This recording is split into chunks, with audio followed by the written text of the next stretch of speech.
आज दिनांक 12/7/2024 आज महसूल कर्मचाऱ्याच्या वतीने लेखणी बंद आंदोलन सुरू आहे। खरं तर हे आंदोलन अनेक वर्षापासून सुरू आहे।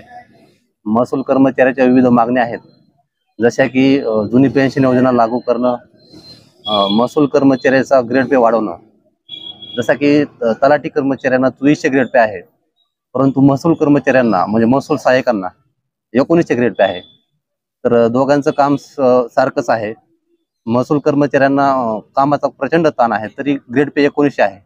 तर तो मुख्य मागणी आमची ती आहे की ग्रेड पे वाढवणं, त्याच्यानंतर जुनी पेन्शन लागू करणं, त्यानंतर आता सध्या जे पुरवठा विभागामध्ये महसूल कर्मचारी काम करत आहेत ते त्यांचं पुरवठ्याची जी पदभरती आहे ती MPSC द्वारे होणार आहे। तर परत ते महसूल कर्मचारी रिवर्स येणार आहेत, म्हणजे महसूल विभागामध्ये रिवर्स येणार आहेत। तर त्यामुळे आमचं जे बढतीसाठी जे चान्स होता ते कमी होणार आहे। तर त्याची आमची मागणी आहे की त्याच्यावर शासनाने काहीतरी मार्ग काढावा। त्याच्यानंतर जे प्रमोशनसाठी जे परीक्षा केली जाते, म्हणजे विभागामार्फत जे परीक्षा होते त्यामध्ये तफावत आहे। कारण जी परीक्षेचं स्वरूप आहे ते वर्णनात्मक आहे, त्याच्यामुळे त्याच्यामध्ये बराचसा अन्याय होतो। तर त्यामध्ये सुधारणा करावी ही एक आमची मागणी आहे। त्याच्यानंतर जे वेतनामध्ये जे त्रुटी आहेत, आकृतीबंध आहे, कामाचं प्रचंड ताण आहे कर्मचाऱ्यावर, तर सुधारित आकृतीबंध करावा ही एक आमची मागणी आहे, जेणेकरून ताण कमी होईल आणि कर्मचाऱ्यांना एक सामाजिक जीवन जगता येईल। कारण सध्या प्रत्येक महसूल सहाय्यकाकडे 3-3 सेक्शनचा चार्ज आहे, 4-4 सेक्शनचा चार्ज आहे। त्यामुळे त्यांना सामाजिक जीवन जगता येत नाही, कौटुंबिक जीवन जगता येत नाही। सकाळी 9 ते रात्री 8 पर्यंत काम करावं लागतं। त्यामुळे त्यांना BP, शुगर वगैरे किंवा मानसिक ताण आहे, ताणतणाव आहे, त्यामुळे त्यांच्या आरोग्यावर खूप घातक परिणाम होत आहेत।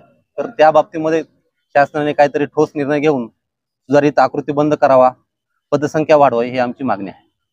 अशा पद्धतीनं ही जर मागणी पूर्ण नाही झाली तर सोमवारपासून म्हणजे दिनांक 15/7/24 पासून आमचं बेमुदत संप सुरू होणार आहे। म्हणजे तो संप जोपर्यंत मागणी पूर्ण होणार नाही तोपर्यंत मिटणार नाही, असं मी महसूल कर्मचाऱ्याच्या वतीनं सांगू इच्छितो। महाराष्ट्र राज्य महसूल कर्मचारी संघटनेमार्फत त्यांच्या विविध मागण्याच्या संदर्भात शासन स्तरावर कोणतीही सकारात्मक कारवाई होत नसल्याने आंदोलनाच्या भूमिकेत शासनास निवेदन देऊन बेमुदत संपाची नोटीस देण्यात आली आहे। त्याकरता महाराष्ट्र राज्य महसूल कर्मचारी संघटना मुंबई यांनी शासनाला खालील प्रमाणे आंदोलनाचे टप्पे ठरवून शासनास संपाची नोटीस दिली आहे। पहिला टप्पा बुधवारी 10/7/2024 रोजी काळ्या फिती लावून काम केले आहे। गुरुवारी 11/7/24 रोजी जेवणाच्या सुट्टीत कार्यालयाच्या गेटवर निदर्शने केली आहेत। शुक्रवारी 12/7/2024 रोजी लेखणी बंद आंदोलन चालू आहे आणि आज जर ती कारवाई नाही झाली तर सोमवारपासून बेमुदत काम आंदोलन करणार आहेत। तरी शासनाने याची दखल घ्यावी।